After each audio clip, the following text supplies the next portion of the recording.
তোমার বীরেশ্বর শিব তোমার এই ছেলের প্রাণ বাঁচিয়েছিলেন। তুমি তাকে জাগাতে পেরেছিলে, তাই তো? তেমন করে ডাকলে দেবতাকে জাগানো যায় বাবা। তোমার এই ছেলেও ওই শিবকে জাগাবে মা। আমিও দেখতে চাই আমার মিনতিতে তিনি সাড়া দেন কিনা। তুই কি করতে চাইছিস? শিবরাত্রির ব্রত পালন করতে চাই মা। শিবরাত্রির ব্রত? 4 প্রহর ধরে। এ তো খুব ভালো কথা। আমিও এখনো পর্যন্ত শিবরাত্রি ব্রত করি, তোদের 3 ভাইয়ের নামে সংকল্প করি। তুই কার নামে সংকল্প রাখবি? এই জগতের মঙ্গলের জন্য। তবে শুধু এবারই নয় মা, যতদিন আমি বাঁচবো ততদিন আমি এই ব্রত পালন করব। মা গো, আমাকে তুমি আশীর্বাদ করো মা, আমি যেন আমার ব্রত সাধন করতে পারি। আশীর্বাদ করো।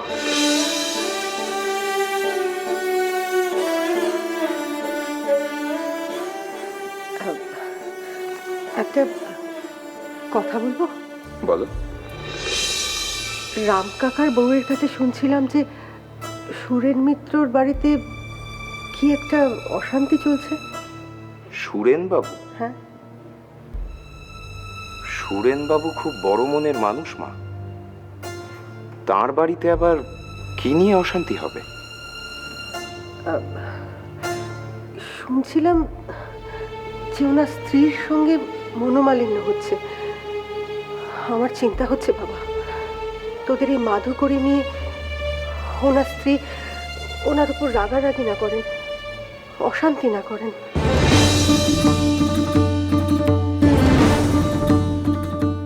ও যদি স্বামীর অনুগামিনী না হয়, পতিকে যদি সে পরম গুরু বলে মনে না করে, স্বামীর মতকে নিজের মত না বলে, তার পথকে যদি নিজের পথ না করে নেয়, তাহলে তাহলে ঘরটা আর ঘর থাকে না, রাম, থাকে না। তাই বলে তুমি সারাক্ষণ মদ খেয়ে থাকবে? কষ্ট কষ্ট হচ্ছে রাম, বুকটা কুড়ে কুড়ে খাচ্ছে।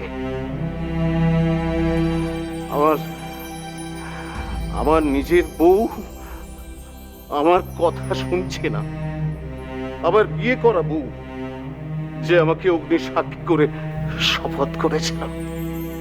আচ্ছা আচ্ছা, সেসব কি মিথ্যে হয়ে গেল? শপথ কি শুধু তিনি নিয়েছিলেন, তুমি নাওনি? আমি আমি আমার শপথ অক্ষরে অক্ষরে পালন করে চলেছিলাম। তোমার এই দিনরাত মদ খেয়ে থাকাটাও কি ওই শপথের মধ্যেই ছিল? আমি আমি দুঃখের জন্য মদ খাই,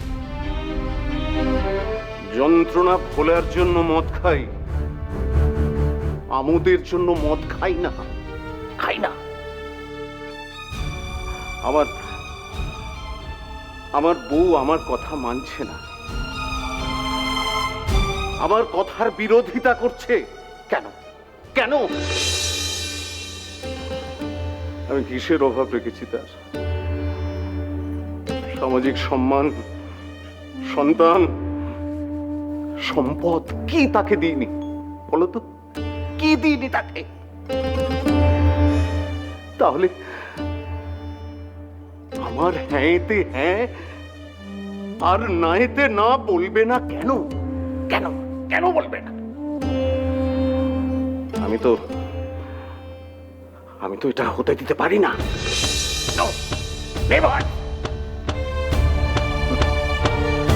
তোমাকে বোঝাবো সে সাধ্যি আমার নেই। তুমি এক কাজ করো, তুমি বরং ঠাকুরের কাছে গিয়ে তোমার স্ত্রীর বিরুদ্ধে দরবার করো।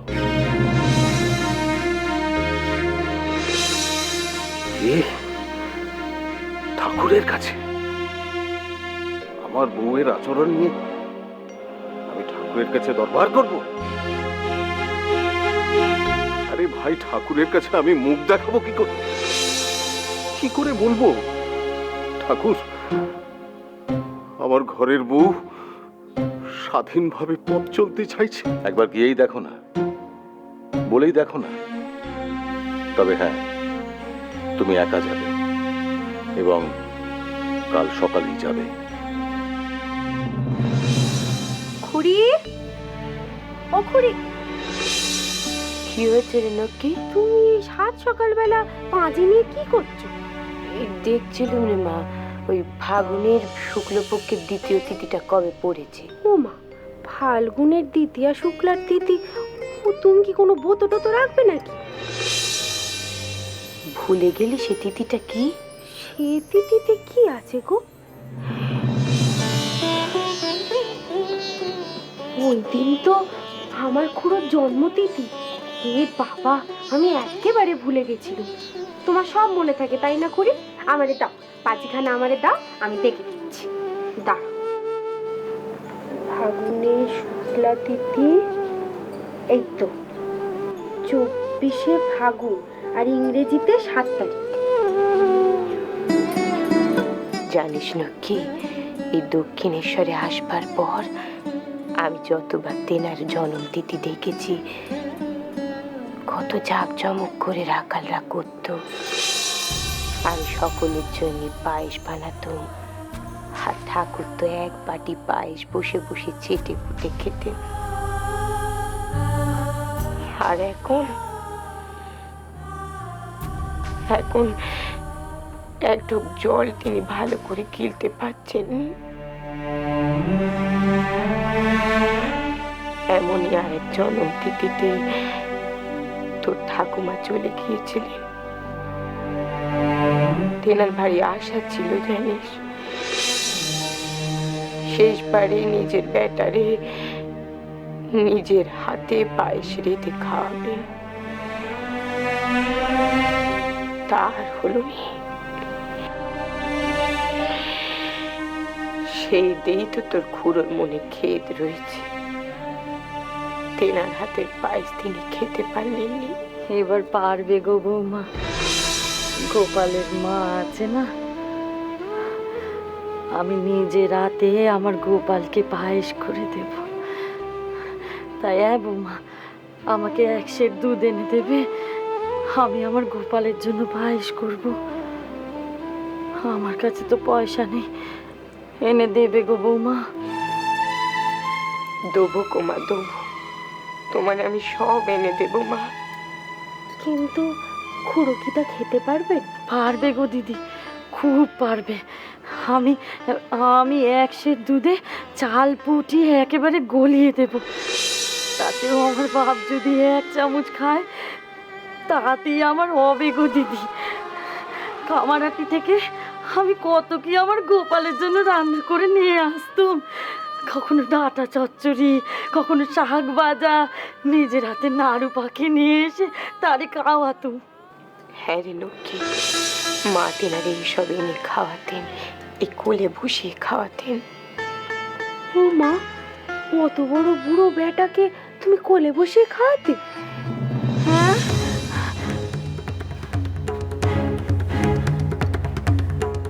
বুড়ো হতে যাবে কেন আমার গোপাল? বুড়ো হোক আমার 70, বালাই 60। দেখো দেখিনি। ও মা, নাতনির উপর রাগ করো নি গো।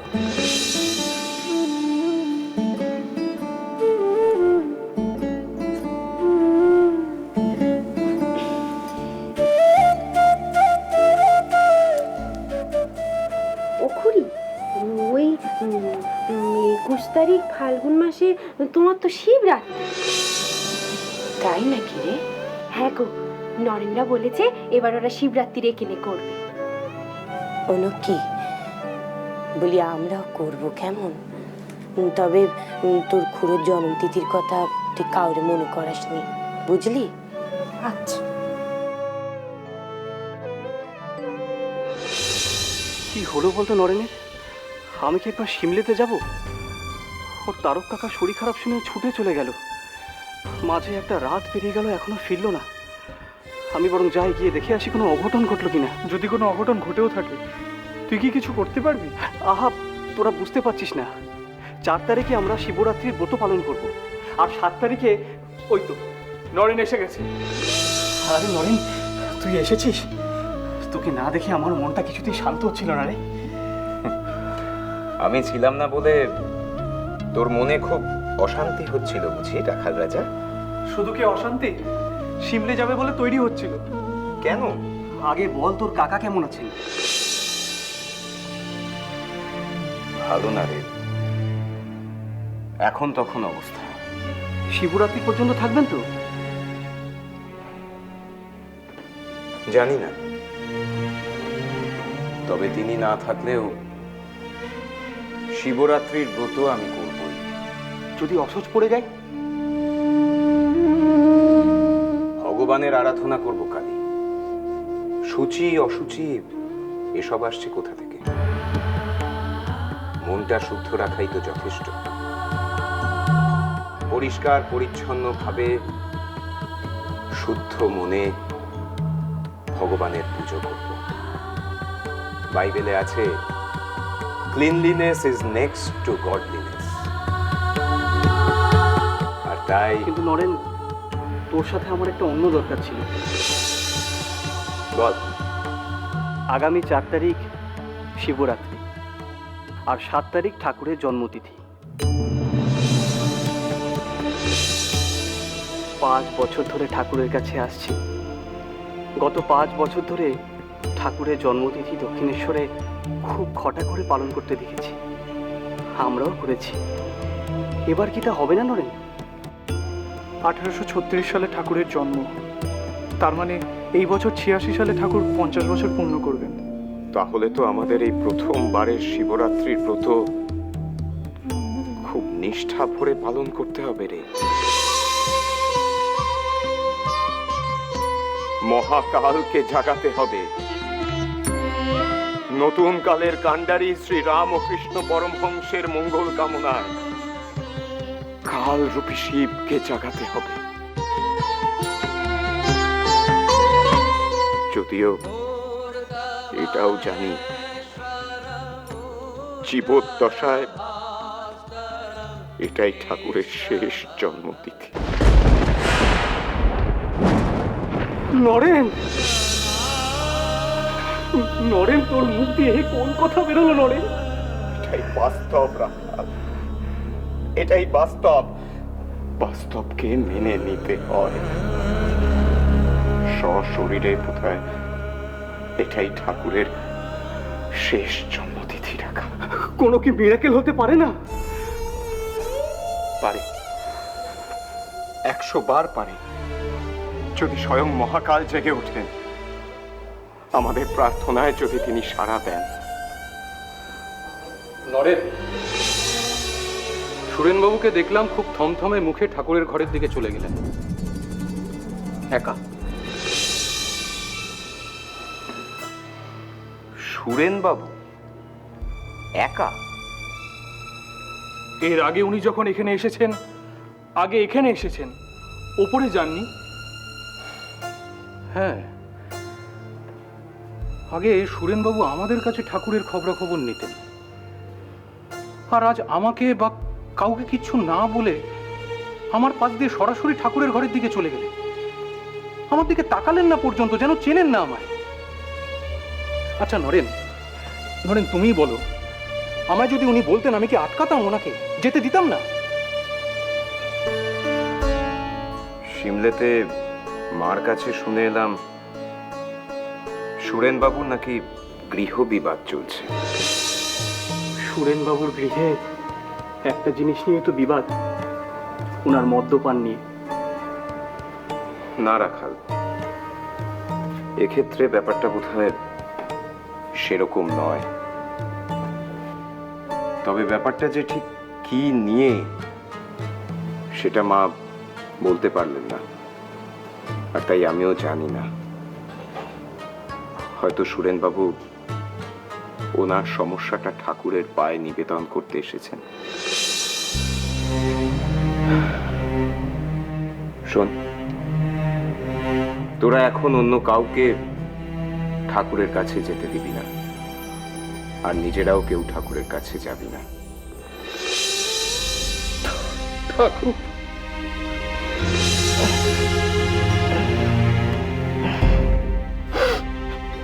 সুরেন, ও সুরেন, সুরেন, মুখ তোলো। এ কি সুরেন, তোমার চোখে জলের ধারা কেন? কি হয়েছে? আমি আমি আপনার কাছে যখন প্রথম এসেছিলাম তখন আপনি বলেছিলেন মাদর ছানা হবি না, বেড়াল ছানা হবি। মাদর ছানা তার মাকে জাপটে ধরে, কিন্তু মা এডাল ওডাল করতে গেলেই ছানাটি পড়ে যায়। কিন্তু মা বেড়াল তার ছানাকে নিজে ঘাড় কামড়ে ধরে নিরাপদ দূরত্বে নিয়ে যায়। ছানাটি নিশ্চিন্তে নিজেকে মায়ের কাছে সমর্পণ করে। সে তার ছানারে যেখানে রাখে সে সেখানেই থাকে। হয়ে ছায়ের গাদায় থাকলে ছায়ের গাদায় থাকে, আবার ঘাড় মুটকে নিয়ে যদি বাবুদের নরম বিছানায় রাখে সে নরম বিছানায় থাকে। আমি তো আপনার সে বিড়াল ছানাই থাকি। আমি তো আপনি ভিন্ন আর কাউকেই জানি না। আপনি আমাকে যেখানে রাখেন আমি সেখানেই থাকতাম। তাহলে কেন আমার রাতের ঘুম আর দিনের কর্ম এমন অশান্তিতে ভরে উঠেছে? কেন এমন অশান্তির আগুন?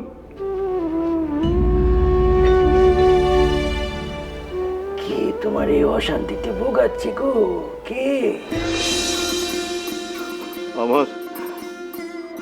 আমার বউ, ঘরের বউ ঠাকুর। এর মা জননী কেন? সে কি করেছে? আমার বউ দীক্ষা মন্ত্র নিতে চায় ঠাকুর। বাহ বাহ বাহ বাহ, যাও যাও। সে তো ভালো কথা গো, বেশ ভালো কথা। হ্যাঁ, কিন্তু সে তো আপনার কাছে দীক্ষা নিতে চায় না। অন্য কারো কাছে সে দীক্ষা নিতে চায়। কিন্তু আমি তো আমার গুরু ভিন্ন, আমার স্ত্রীকে অন্য কারো কাছে দীক্ষা নিতে দেব না ঠাকুর। মন্ত্র যদি নিতে হয় তাহলে আপনার কাছে, অর্থাৎ আমার গুরুর কাছেই তাকে দীক্ষা নিতে হবে। এই নিয়ে আমার মনে বড় অশান্তি চলছে ঠাকুর, বড় অশান্তি। কেনিকা, তুমি তার প্রতি জোর খাটাচ্ছ কেন? হ্যাঁ, তার ভরণ পোষণের ভার তোমার উপরে বলে তোমার মতামত তার উপরে চাপিয়ে দেওয়া কেন গা? হ্যাঁ হ্যাঁ সুরেন, তেনার কি ভিন্ন মত থাকতে পারেনি? হ্যাঁ,